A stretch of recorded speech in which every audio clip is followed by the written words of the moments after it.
to Talon Energy Stadium in Chester, Pennsylvania, where the New England Revolution will take on the Philadelphia Union in the Union's home opener. Earlier today, Dave Leno caught up with CJ Sapong to see how he's preparing for the game. CJ, what's been the process like with the new acquisitions to the team? Oh, man, it's been definitely a transition.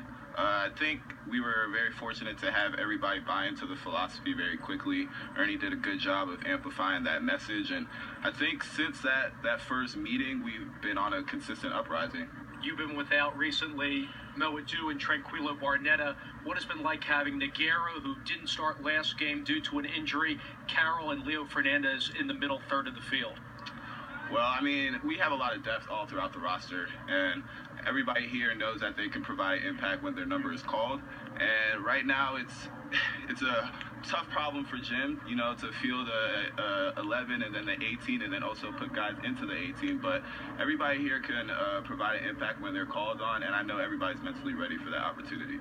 Last year, you paced the club with 9 goals. What was that season like for you personally, and what did you think about going into this year that you wanted to improve upon? It was a very pivotal season for me, I'd say, both on and off the field.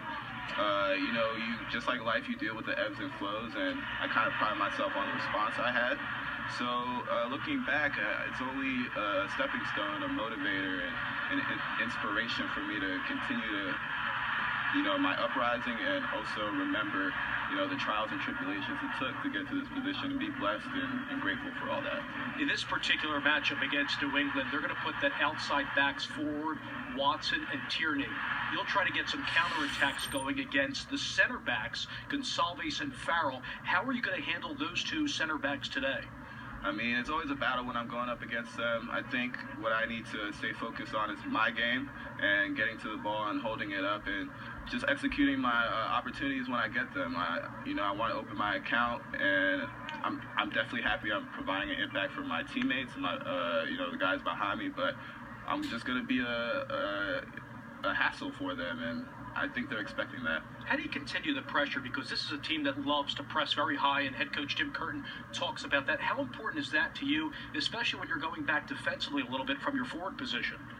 Well, it goes back to Ernie and amplifying a certain message or philosophy, at the beginning of the season. And we're now playing with the identity of, a Philly native, and we're in your face. And since we were bought into that from day one, we did all the work in preseason leading up till now to be able to sustain that. And I think we're at a point where we can sustain it for longer amounts of time in the game, and then we can drop off as well if we need to and just keep the ball. So we have a couple of different looks, but definitely the pressure off the break is the one that we're feeling like we can provide a lot of opportunities off of. CJ, thanks for your time and good luck today. Thank you, man. Always a pleasure. All right, CJ Sapong looking sharp in the preseason, hopefully looking just as sharp on the field in the game today. There he is warming up, hopefully being a huge factor for the Philadelphia Union. And the Union, Marissa, will have to deal with the New England Revolution, who are starting 3 of their first 4 on the road. A little bit of a different matchup here as opposed to Columbus, who attacked with their wings. Instead, the wingers here for the Revolution tend to come forward, and they don't play with a lot of width. One thing to keep in mind for this matchup is this is a team that has a versatile attack, and they get midfielders who score. One in particular is Lee Wynn. They run a lot of possessions through him, so you're going to see a lot of different shapes, and the symmetry of this New England Revolution team is something that I think a lot of teams would love to have. Let's take a look at their contest last week against DC United with